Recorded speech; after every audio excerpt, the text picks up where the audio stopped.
I'm very glad to be here and thank all of you who organized that and all of you this wonderful lecture, who underwrote this lecture, and those of you who are here to share in this occasion.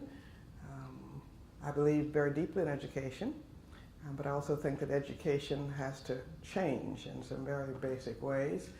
And all of us have to remember that education is about children and not about adult convenience. And all children are precious, and all children are equal, and God did not make two classes of children, and our systems in America must not continue to do so.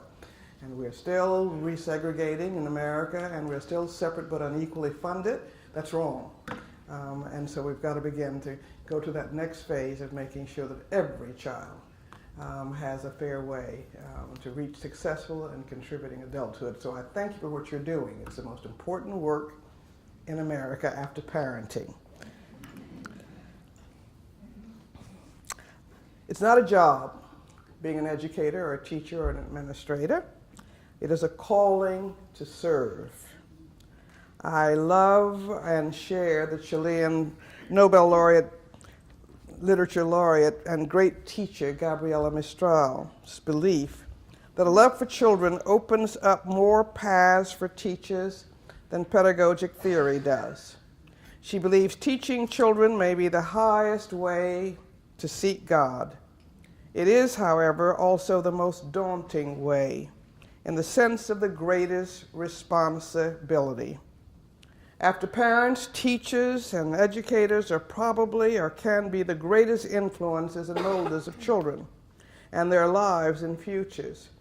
And I recognize, though, the fierce competition educators and parents face from many cultural rogues, from TV and from the internet, from movies, from negative hip-hop and gangster rap, from video games and peers that are increasingly displacing too many parents and too many educators as the primary molders of children's values.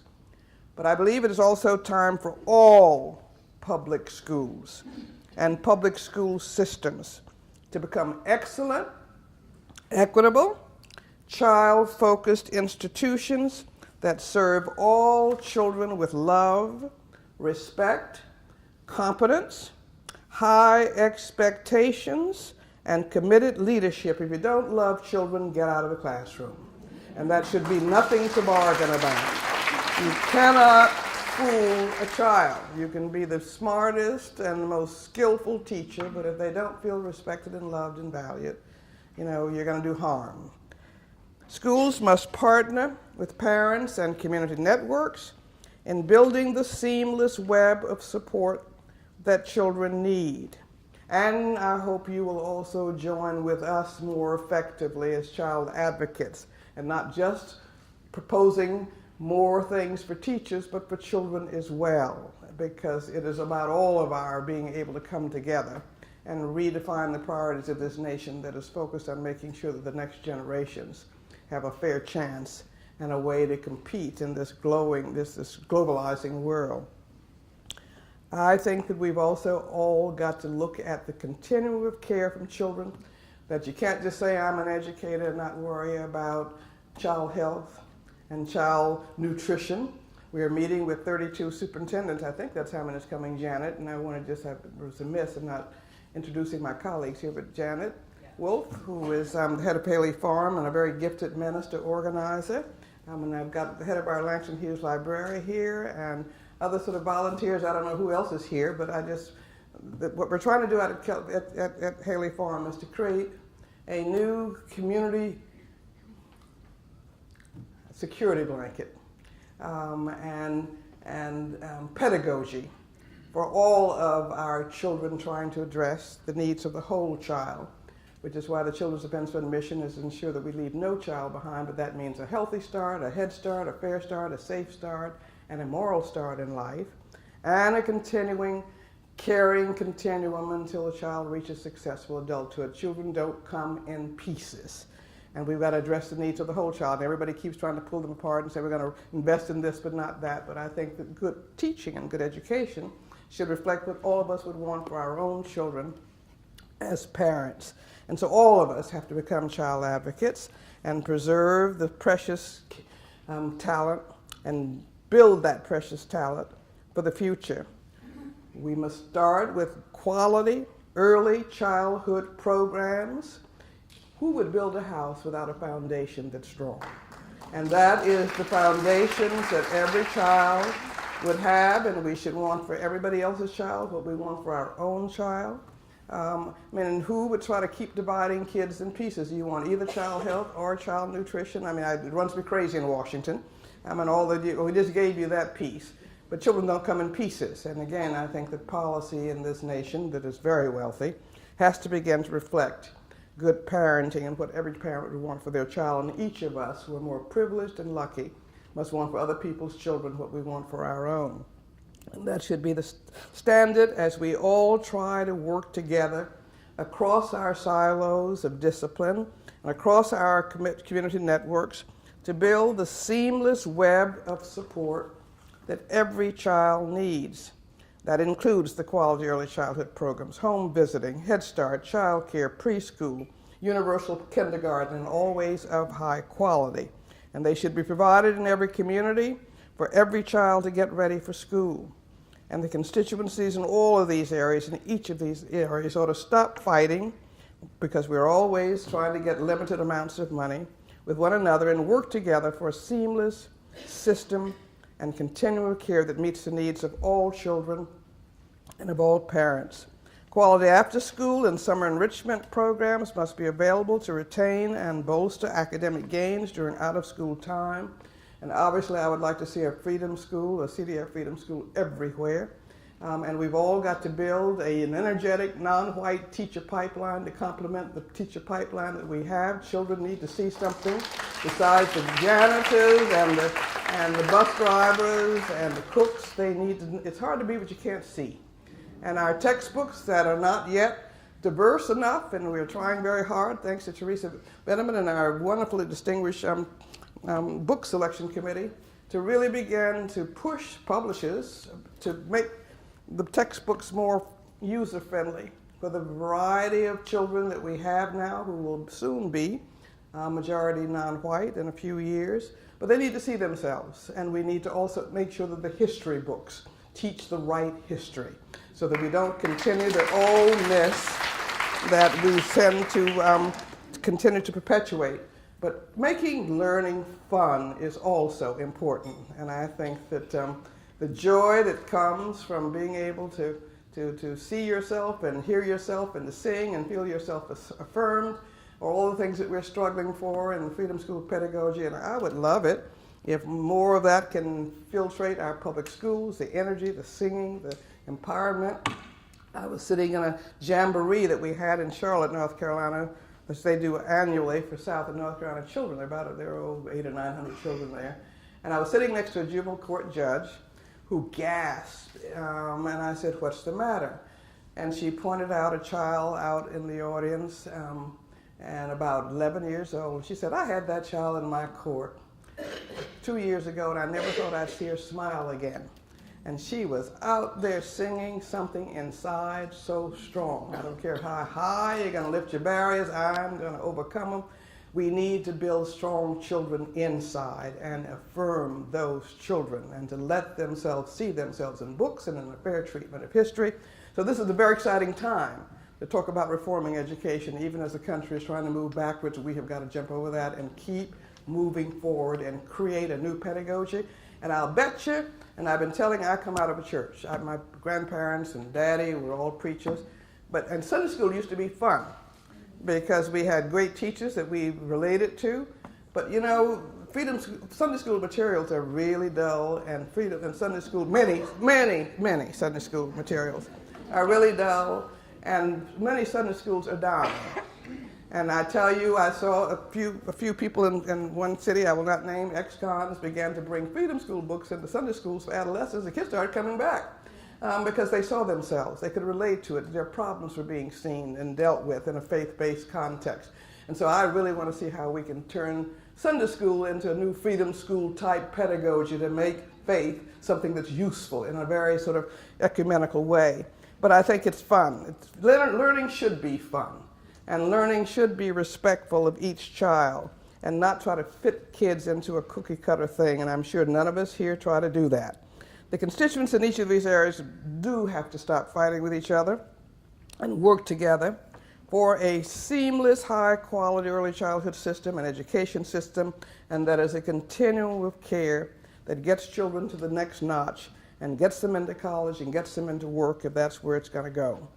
Quality after-school and summer enrichment programs must be available to retain and bolster academic gains during out-of-school time. We've just gotten our preliminary results back from our this year's assessments. I don't think I've even shared them with Janet or with you, Teresa. And we are stopping summer learning loss. And about 84% of our children, and on average, those children are gaining almost 9 months in reading. It's almost too good to be true because they get to take their books home, they're excited about the books, they see them, they see themselves in them. And a little girl we asked in New Orleans about why they love those books during Katrina, and she said, because they look like me, I see myself in them, and they give me hope. Children need hope, and they need something that affirms their identity.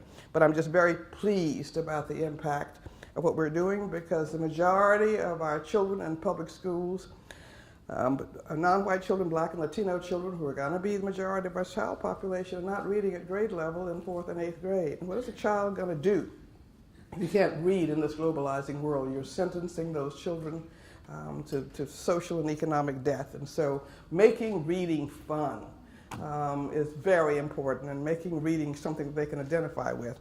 We were big readers in my family. We always had books, even if we didn't have a second pair of shoes, and Daddy used to make us read with him. I was 6 years behind everybody, and I had to sit with him every evening to read.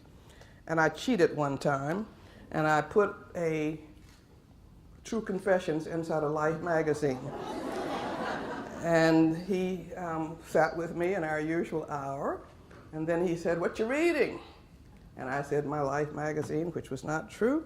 And then he said, "No, you got something inside that." He said, "Why don't you read some of that aloud for me?" That was the last time I touched a True Confession, I'll tell you that. And we always had books, even if we didn't have a second pair of shoes. And it's very important, again, because children do what they see adults doing. And that focus on reading and on history and dragging us everywhere to hear the leading role models of the day, whether it was 100 miles away. And I used to hate it from Dr. Mordecai Johnson, who was the very wonderful president of Howard University. He used to come to the Columbia, South Carolina, 90 miles away auditorium and give this lecture, but he always lectured for 4 hours with an intermission on the hardest seats you ever did see, so we'd all groan when we heard that he was coming. But on the other hand, I saw Dr. Mary McLeod Bethune at Benedict College, and that first time I ever heard the black of the berry, the sweet of the juice. And I never saw a black woman before hold a room of men with such confidence and such everything. And you never kind of forget those things. And exposing our children to great role models was important.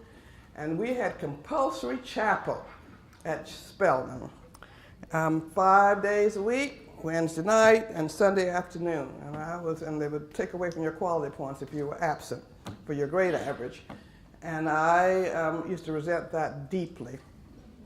But I tell you, I remember more about what I learned and heard, and the people I heard in compulsory chapel than I remember in all the books that I read and everything else I learned in the classrooms. It was the first time I heard Dr. King in my senior year, when and those things run through your head, the things that are important and that kind of strike you deeply.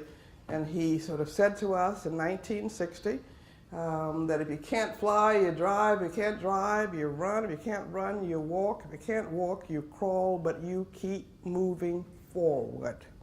And that's something that I really try to remember when everybody's trying to push us backwards, to push it forward. And so we need to engage children more. And they abolished compulsory chapel, and then I got to be chairman of the Spelman board, and the first thing I did was to reinstitute compulsory chapel. Because I wanted them to be able to hear the Dr. Benjamin Mazes and the Howard Thurmans who used to come through chapel. And I remember far more about chapel than I do about my classwork in many ways. And so we've got to figure out how to give children the direct exposure to the strongest and most effective role models, and they're there everywhere. And so, but we have to get every community really beginning to own all of its children. I always felt that the community where I grew up with in segregated South Carolina owned me.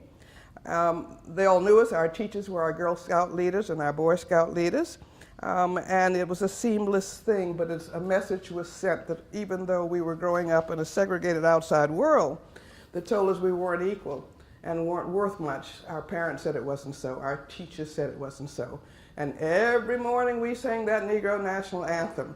And we did these oratorical context tests, and I still remember mine, was Ralph Bunche's commencement speech at Fisk University saying the barriers of race can be surmounted.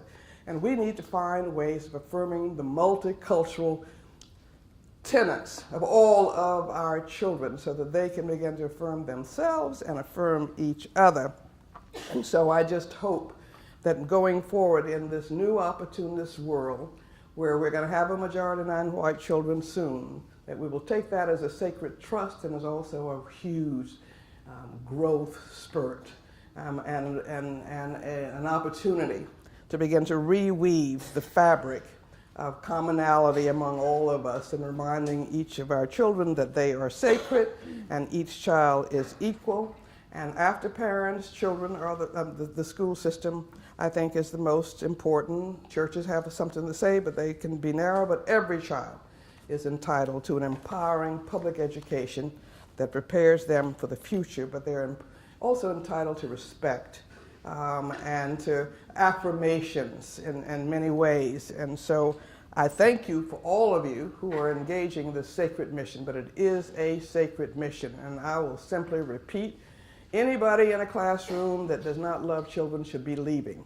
And anybody who does not understand that each child is sacred and want for that child what you want for your own child, because you can't fool children, please go and do something else. But God bless all of you.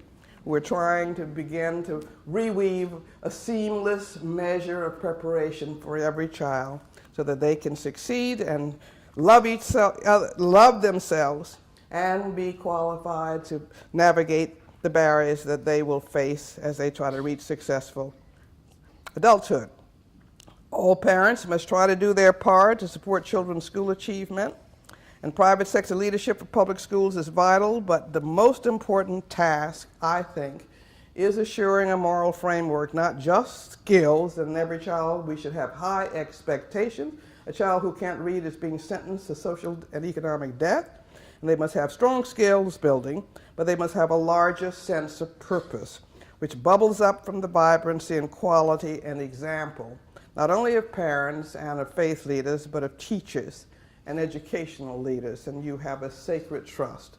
And it's very important work, and I thank you so much that many of you have chosen to make that your life works. Teachers are not sufficiently valued in our society if we measure your worth by America's highest value, which is money. Our society says you're nearly 305 times less valuable than a corporate CEO on the Equilar 200 list, whose median pay was $16.9 million in 2016 compared to an elementary school teacher's median salary of $55,490 a year. A high school teacher, however skilled and hardworking, earned less in a year, about $58,000, than the nearly $85,000 one basketball player earned in one day. All of our kindergarten teachers combined earn less in 1 year than just 25 hedge fund managers. That's not right. We don't have the right set of values and we've got to speak up for what is the most important determinant of what kind of country and what kind of population we're going to be. Leon Cocker, a former chair and CEO of Chrysler, said, "In a completely rational society, the best of us would be teachers and the rest of us would have to settle for something less. Our values need reversing." And I agree with that. The day after Dr. King was assassinated, he called his mother, before he was assassinated, he called his mother to give her his next Sunday's sermon title, and it was "Why America May Go to Hell." And he warned that America is going to go to hell If we don't use her vast resources to end poverty and make it possible for all of God's children to have the basic necessities of life, it's a national moral disgrace that there are more than 13.2 million poor children and more than 6 million extremely poor children in the United States. And those numbers often mean that children go hungry, and hungry children don't learn very well. That children go without basic, decent, stable housing, that children go without a good early childhood foundation, but extremely poor. Yet we're the world's, almost the second in the world's richest nation. It is absolutely, amazingly costly for us to keep 13.2 million children in poverty, and it is the greatest threat to our future, national, economic, and military security, and we absolutely must change course. 13.2 million poor children exceeds the population of 10 U.S. states combined and Washington, D.C. I won't name them all, but it's a lot of them. Our more than 6 million extremely poor children living at half the poverty level exceeds the combined population of Wyoming, Vermont, the District of Columbia, Alaska, North Dakota, and South Dakota. This doesn't make any sense, and we can do better. And the younger children are, the poorer they are. And they're poorest during their earliest 3 years of life, when we are seeing them have their greatest brain development. Every other American baby is non-white, and nearly 3 in 10 black babies is poor. More than 150 years after slavery was legally abolished, it's time to create a level playing field for every child, from birth through the continuum to successful adulthood. 2 years ago, we commissioned, 6 or 7 years ago, we asked Nobel laureate economist Bob Solow at MIT to chair and guide a study on the cost of child poverty and of maintaining what was then about 14.5 million children in poverty. And he concluded that keeping 14.5 million children in poverty cost us about $500 billion a year in school dropouts and failure and crime and other things, and incarceration costs, and that we could do better and save if we invested in our children's education and in their best welfare. We asked 3 years ago now, 2015, I can't count tonight because I'm too tired from Washington. They're wearing us out. But we asked the Urban Institute to look at 9 policies that we thought made a difference in children's lives, including things like, the Earned Income Tax Credit, the Child Tax Credit, housing vouchers, had child care there, minimum wage, and all of those. And they reported back to us that these 9 poverty alleviation policies would reduce child poverty for 60% of all of our children, and for 72% of our black children for $77 billion a year in investment.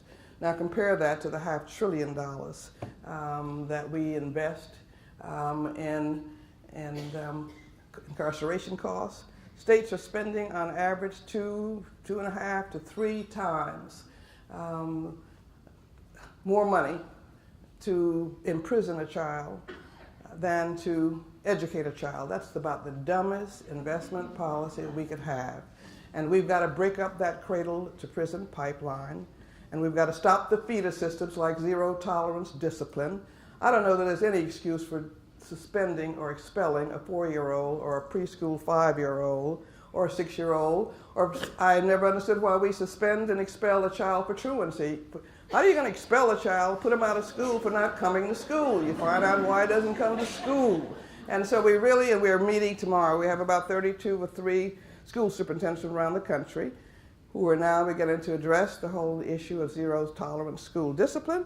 They're also looking at how we can look at the whole child in the school systems, including health enrollment, because health a child who can't see or hear the teacher, who's got an attention deficit disorder, is going to act out, and he's not going to do well. And so all of us and all of our disciplines have got to try to see the whole child and then put that web of support beneath that child.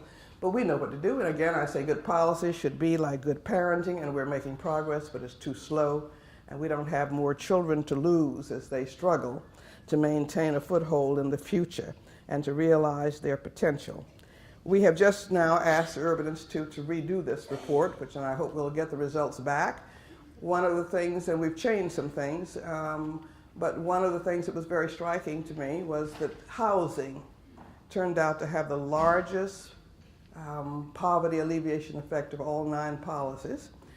And again, the thought of children growing up in homeless shelters, no stability, no safe haven to be in, it makes sense. But things like the earned income tax credit and the child tax credit, all these things. But I hope that you will stay tuned, because next year, building on what we learned from this new Urban Institute report, we are going to, on the 50th anniversary of Dr. King's Poor People's Campaign, which led to our Children's Defense Fund, we're going to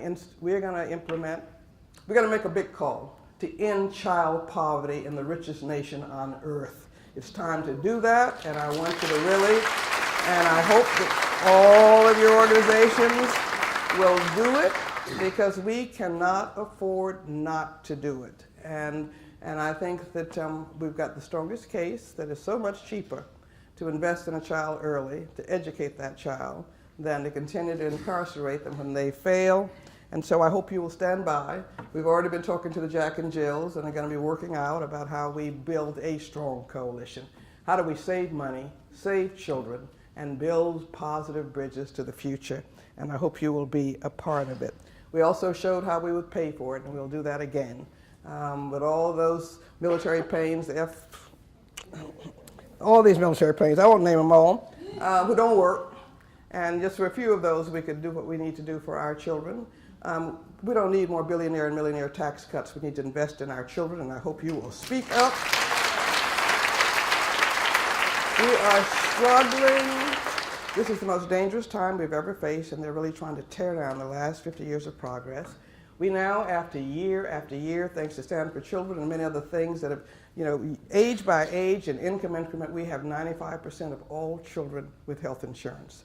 They're trying to tear it all down. And CHIP expired a few days ago. We were trying to get it through before September 30th, but we are still fighting with the bipartisan leadership, Senator Hatch, who had been one of the original co-sponsors with Senator Kennedy, and Senator Wyden from Oregon.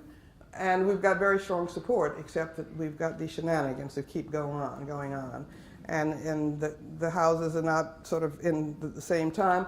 I hope that you will let your Congress people and your senators know that you really want to make sure that Tennessee's children and the United States' children get health insurance, and they should take their hands off of children's health in order to find more money to give to those who don't need it. So just stay alert, and I hope you might just plug in, but this is not a time for us to go backwards. America's poor children, no child asked to be born, didn't choose their parents or their country or their state or their neighborhood, their race, color, or faith. And so if we look at how we compare with other folks in other countries and the children's and how they treat their children, we are really coming up lacking, and it's going to be our undoing. Child poverty, all poverty, is much too expensive to continue.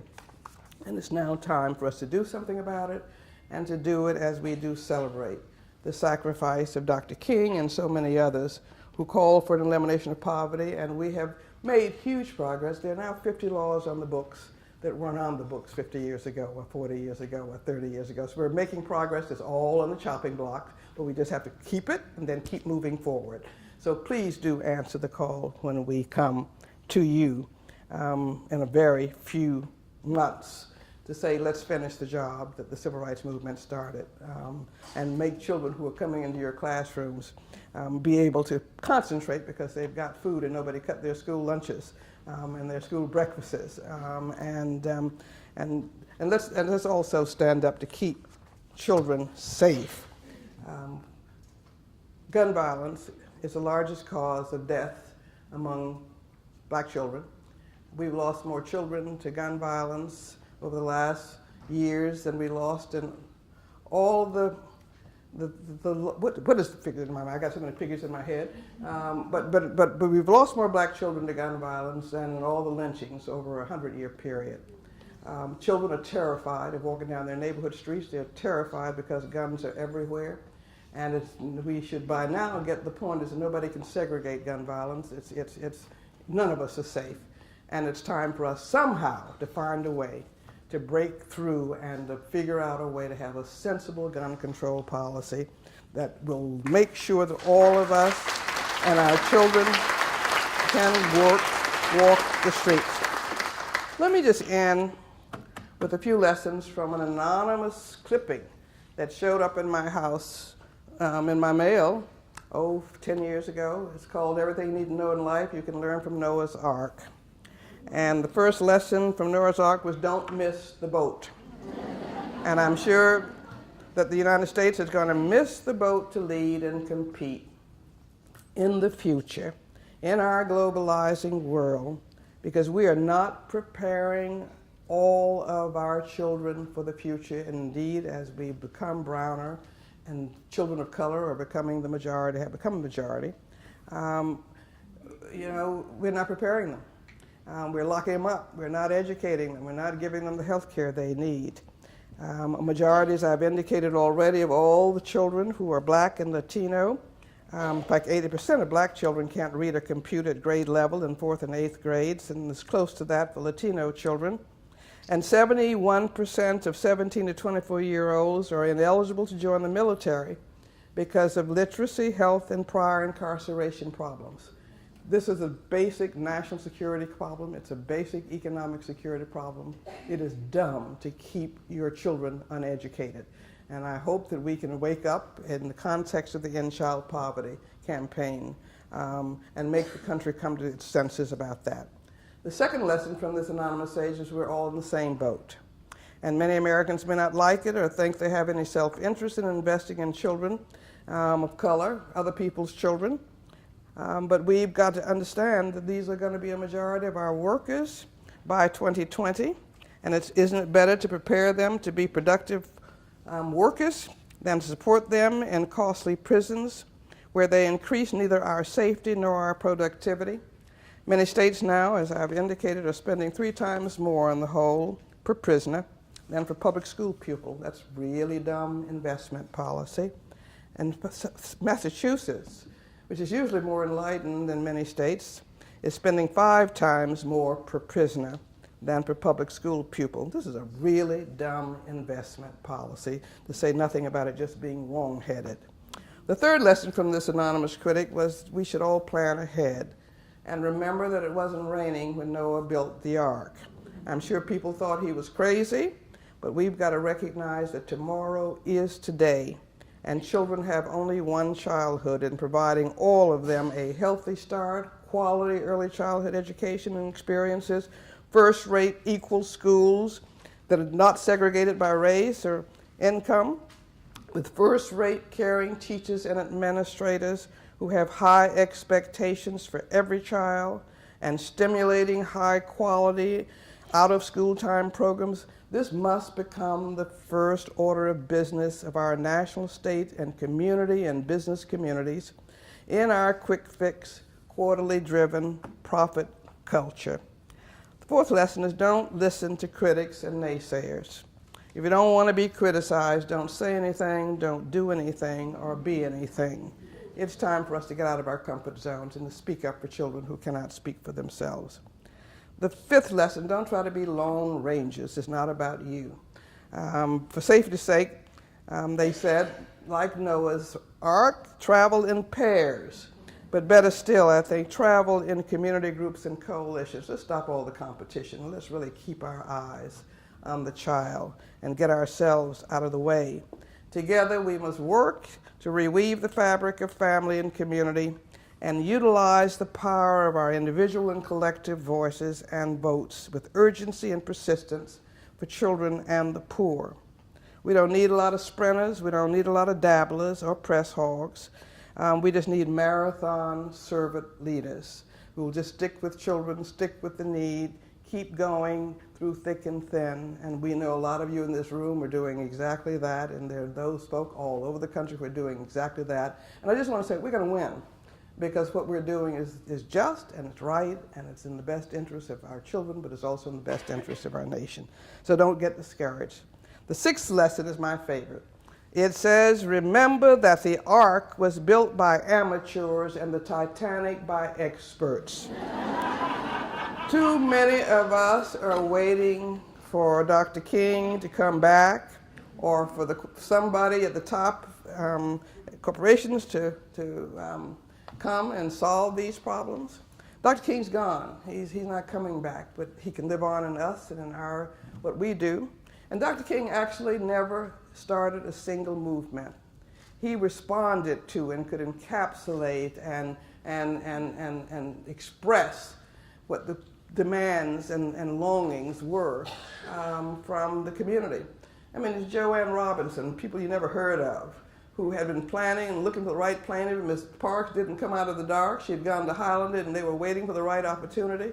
Other people had sat down in Montgomery before it took root. But movements start from ordinary people who just get fed up and want to see some change. Fred Shuttlesworth was the first Birmingham movement, and Dr. King, though, had an extra set of gifts that could encapsulate our vision and our longings in a way that could move the country. And we're very, very grateful with them. But it is not experts and powerful special interests who too often get themselves in the way of transforming change. And it's ordinary people of grace. The people who changed the Democratic Party out of the Mississippi struggles of 1964 and 65 were ordinary people, many of them Head Start parents for the first time, that saw the possibility of what their children could become. And they formed something called the Mississippi Freedom Democratic Party, and they went off to Atlantic City. They lost. They didn't take 4 seats, but they transformed generally. In few 5 years, Mississippi was very changed. And again, change is possible. Transforming change is hard. It's hard grunt work. It's not press conferences. It's sticking with something, and it's having a conviction that will not be unheard and unmet. And so this is another wonderful time to be alive. It's a very hard time, but this is a time that's calling us to our best selves and to our responsibility to the next generation and to protecting every one of our precious children and to ensuring that America's values become a reality. And I want to just end with a prayer from a friend right here in Knoxville, Anna Hughes. And I don't know how many of you know Anna Hughes, but I first heard this. It was the best introduction I thought I'd ever had. I was at this meeting of the school superintendent, chief school officers, and the chief school officer from North Carolina read this as his introduction, and I have used it 1,000 times since then. And it's called A Prayer for Children. And Anna lives here somewhere in Columbia County and used to work for the Knoxville newspaper. But she says, let's all, and I add pray, but she says, let's accept responsibility for children who sneak popsicles before supper, erase holes in math workbooks, who can never find their shoes. But let's also pray and accept responsibility for those who stare at photographers behind barbed wires, who can't bound down the street in a new pair of sneakers, who never counted potatoes, who were born in places we wouldn't be caught dead, who never go to the circus, who live in an X-rated world. Let's pray and accept responsibility for children who bring us sticky kisses and fistfuls of dandelions, who hug us in a hurry and forget their lunch money. But let's pray and accept responsibility for children who never get dessert, who have no safe blanket to drag behind them, who watch their parents watch them die, who can't find any bread to steal, and who don't have any rooms to clean up, whose pictures aren't on anybody's dresser, and whose monsters are real. Let's all commit tonight, recommit tonight, to praying and accepting responsibility for children who spend all of their allowance before Tuesday, who throw tantrums in the grocery store and pick at their food, who like ghost stories and shove dirty clothes under the bed and never rinse out the tub, who get visits from the tooth fairy, who don't like to be kissed in front of the carpool, who squirm in church or temple and scream in the phone, whose tears we sometimes laugh at and whose smiles can make us cry. But we'll also recommit to praying and accepting responsibility and advocating and standing up and fighting for children whose nightmares come in the daytime, who'll eat anything, who've never seen a dentist, who aren't spoiled by anybody, who go to bed hungry and cry themselves to sleep, who live and move but have no being. Let's commit, all of you who have been spending so much of your lives in serving and trying to help children get the education they need. But let's all reaffirm our willingness to accept responsibility for all those children who want to be carried and for those who must be carried, for those we never give up on and for those who don't get a second chance, for those we smother, and for those who will grab the hand of anyone kind enough to offer it. And I thank all of you who have been kind enough to offer your hands to children who have chosen education as the way to make sure that they have a viable future, who serve and have a sense of service to those children. Never give up on a child. I don't care what they're doing. Never give up on a child. Just remember, and what you're doing is a sacred task. That without what you're doing and then teaching them how to read and have a chance to succeed in life, they're going to be ending up in prison or dead and hopeless. So you're doing the most important work in the world. You're doing God's work. And I thank you from the bottom of my heart. Thank you so much.